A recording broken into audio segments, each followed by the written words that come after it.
एक तरफ ममता बनर्जी ने बांग्लादेशियों से ममता दिखाई तो दूसरी तरफ उन पर इंडी गठबंधन में सहयोगी कांग्रेस के प्रदेश अध्यक्ष नेता अधीर रंजन चौधरी ने बड़ा आरोप लगा दिया।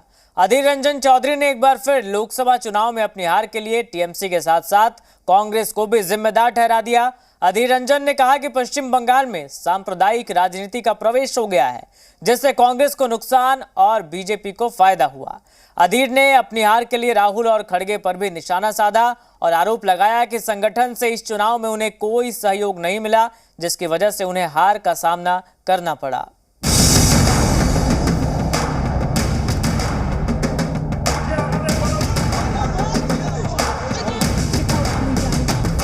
कांग्रेस की कलह कथा का एक नया अध्याय सामने आया है। इस बार केंद्र में अधीर रंजन चौधरी हैं, जिन्होंने अपनी ही पार्टी से सहयोग न मिलने को लोकसभा चुनाव में अपनी हार का कारण बता दिया। अधीर रंजन कांग्रेस के वरिष्ठ नेताओं की लिस्ट में शामिल है। पश्चिम बंगाल में वो कांग्रेस प्रदेश अध्यक्ष के पद पर भी है, लेकिन अपनी परंपरागत सीट मुर्शिदाबाद की बहरामपुर से वो हार गए, जहां से वो लगातार 5 बार सांसद रहे। और इस हार का ठीकरा उन्होंने टीएमसी के साथ साथ कांग्रेस पर भी फोड़ दिया। दिल्ली में सोनिया गांधी से मुलाकात के दौरान अधीर रंजन ने एक लिखित रिपोर्ट दी, जिसमें उन्होंने अल्पसंख्यक वोटों के ध्रुवीकरण का जिक्र किया। अधीर ने दावा किया कि पश्चिम बंगाल में सांप्रदायिक राजनीति का प्रवेश हो गया। अधीर ने कहा कि उन्हें हराने के लिए जानबूझकर मुस्लिम उम्मीदवार यूसुफ पठान को टीएमसी ने उतारा और हिंसा का सहारा भी दिया। अधीर ने कहा कि ममता बनर्जी का मुख्य लक्ष्य उन्हें हराना था और इसीलिए उन्हें सांप्रदायिक राजनीति का शिकार बनाया। বাংলার কাছে সাম্প্রদায়িক রাজনীতি আগে অচেনা অজানা ছিল। আজ বাংলায় সাম্প্রদায়িক রাজনীতি বাস্তবতা লাভ করেছে।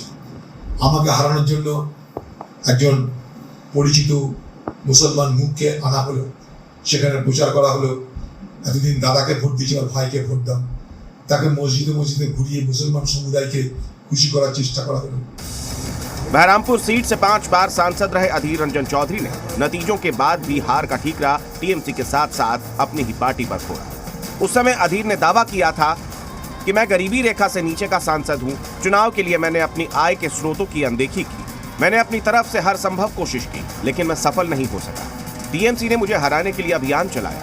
अल्पसंख्यकों से भाई और दादा को वोट देने को कहा गया। दादा का मतलब हिंदू और भाई का मतलब मुसलमान होता है। राहुल खड़गे ने मुझे नजरअंदाज किया। बहरामपुर में कोई प्रचार करने नहीं आया।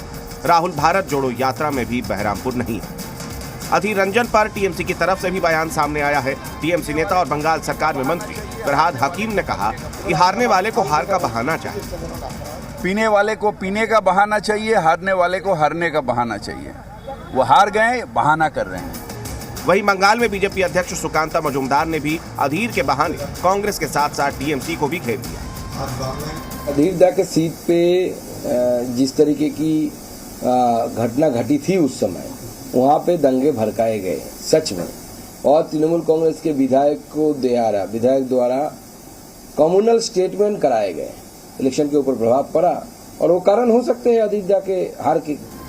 2019 के लोकसभा चुनाव में कांग्रेस ने बंगाल में 2 सीटें जीती, लेकिन इस बार ये संख्या घटकर 1 रह गई। वहीं बड़ी बात यह है कि गठबंधन के विरोध का फायदा बीजेपी को हुआ और इस बार बंगाल में बीजेपी ने 12 सीटों पर जीत दर्ज की। ब्यूरो रिपोर्ट, जी मीडिया।